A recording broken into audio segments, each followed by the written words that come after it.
Hi, my name is Noel Davis with World Composting, and today we're going to do an update on bin number 1. Now, it's been 11 days since my last update, and last time we did add food, and it was looking pretty good. We're going to see how it's going this time, see if there's any fruit flies or anything also. I will still add some of my BTI mix with water from my dunks, but I'm going to continue doing that probably for the at least foreseeable future, I hate to say at this point, until I know that there's just no issues with fungus gnats or fruit flies.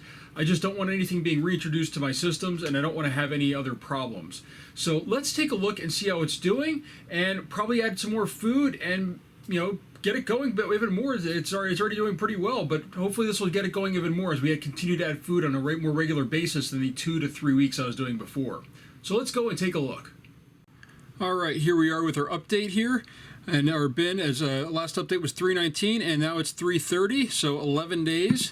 Let's just turn this over, take a look at the lid. Up, see there's a little bit of moisture on the lid over here and a little bit over here, and you can tell there's definitely some worms crawling around up here with the way that's the way it's laid out on there, or something was. So, let's check and see how this is going now. So last feeding was over here on this side. Well, if we feed, we'll feed again on this side. We'll switch the side there. And let's start by taking this off and just seeing if there's anything in here. I'm not seeing it. There's moisture on here. I don't know if you can see that too well, but there is a lot of moisture on here from where it's going up and falling right back down on the food, which is what I want with that.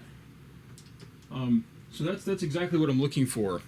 I want that moisture to stay right above that food area. So let's just dig down in here. Actually, let's check out the other side first.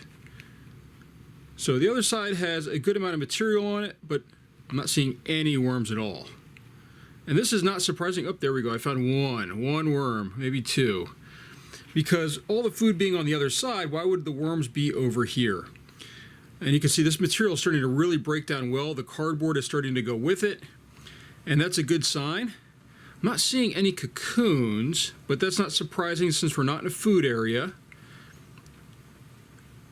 But this material looks really good. It's really starting to break down. There's still cardboard mixed in here, which is fine. I have found that sifting that out and then just adding that back to the bin at the end is perfectly fine. Although this bin's pretty fresh, we'll have to see how it goes. There's still quite a bit of paper in there, so we're going to try to cut back on adding paper as well now that this fruit fly issue is done. Let's just check this center section right here. Oh, there we go. There was a worm that fell, but looks even better. Even less cardboard, it looks like, down at these layers. On the top, you use typically more cardboard than underneath, as they tend to stay away from the surface area unless it's wet. Now, let's go dig down in our food area. I'm not seeing any cocoons. I was hoping to see some, but that's okay. Let's see a piece of avocado here. Let's just flip that over. Nothing on there really that I can really see. So, no mites or anything either, but let's just dig down in here. You can see the leftover crushed eggshell with these little white dots on there. Material though looks good. Not many worms in here either. I mean, I see a couple right there, but not seeing too many worms. Although I'm not seeing any food in here either, which is kind of surprising. I thought I'd still see some food left over. Oh, there we go. Now we're getting down to the food, and now you can see some of these really big red wigglers on here. I mean, you can see right there as we pull them out of this avocado that's there. And actually, it feels like this avocado still has a lot of meat left in it, so we might want to actually not feed this time. Look at this. There's a lot of meat left in this avocado right here. If we kind of squish it open, probably. Actually, this is a lemon. That is a lemon. That's not I thought it was inside the avocado because there was the avocado peel on top, but this is actually a lemon that they're working on. Or lime. I don't know. It's hard to tell. The lemons will turn a greenish color when they start breaking down, but this could be a lemon or lime.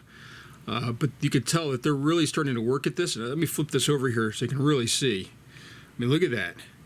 So anybody saying you can't do citrus in here, yeah, here's proof you can.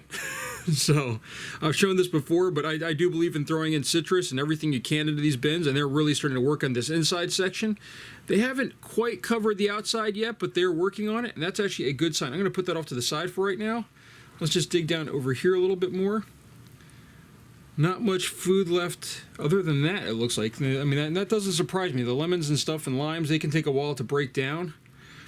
A couple of big worms here in the bottom in this section, especially working at the cardboard. Especially, you will notice that as the cardboard absorbs more of the juices from fruits and veggies and stuff, they're going to work on it even faster. Might be something else in here, but it's hard to tell, but it looks like it's just castings that are really wet. And the cardboard though, but as it gets wet like that, they start to really work at it. I'm going to bury this back down. There is also a piece of a banana peel here. So there's not a whole lot of food left, but there is food left. Not a ton of worms in the area, or as many as I expected, but that's okay. You know, we can build them back up. Oops, there's a big piece of banana right there. I got to move that underneath. So we're going to leave that over there and continue to have that buried. What we're going to do now though is we're going to dig out this section over here. And we're going to add some more food. There wasn't a whole lot of food left. You know, there was that one avocado peel on top, which, you know, those take a long time to break down. And then the citrus in there, and then that one banana peel.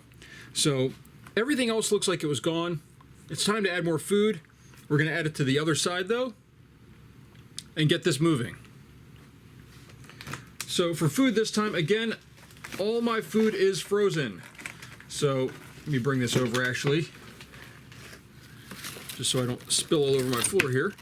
So we have banana peel, a couple of banana peels in here. We've got a little bit of carrot. We have an apple, piece of apple that went bad. And I think that might be good. I don't want to add too much in here. I want to make sure that there's, you know, time for them to get through it before our next update as well. So I'm going to just leave it at that. I think that's a nice good feeding for this bin.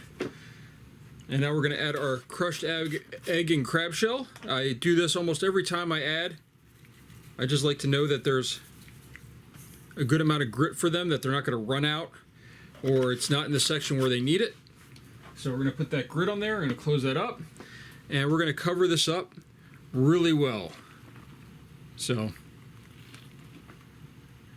now what's interesting is we're going to have kind of a lull here in the middle, which is different. This is the shirt that's left over in here, and they'll eventually start working on this as well. So I'm not going to use that to cover up the area, but what I'm going to do here is just kind of dig this out a little bit.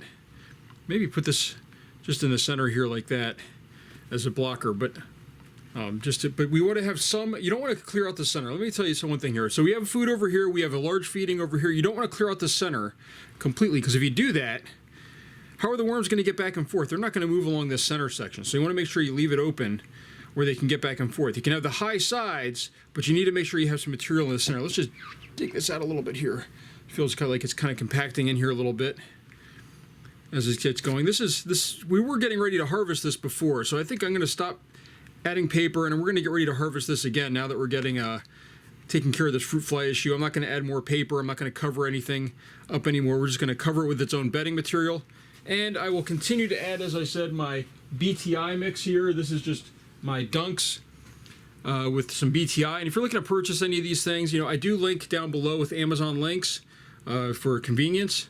So this is just water with a BTI mix in it.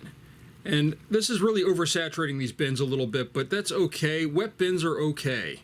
I've shown a video where I had a wet bin and then a dry bin, and I'd much rather have the bin be too moist than too dry. So now let's put our cover back on and close this up, and that is the update for this week. If you have any questions, please let me know down in the comments, or if you have anything you're curious about as far as you know, composting in general, not necessarily in this bid, please leave a comment down below and I'll try to get back to you. And thank you for watching.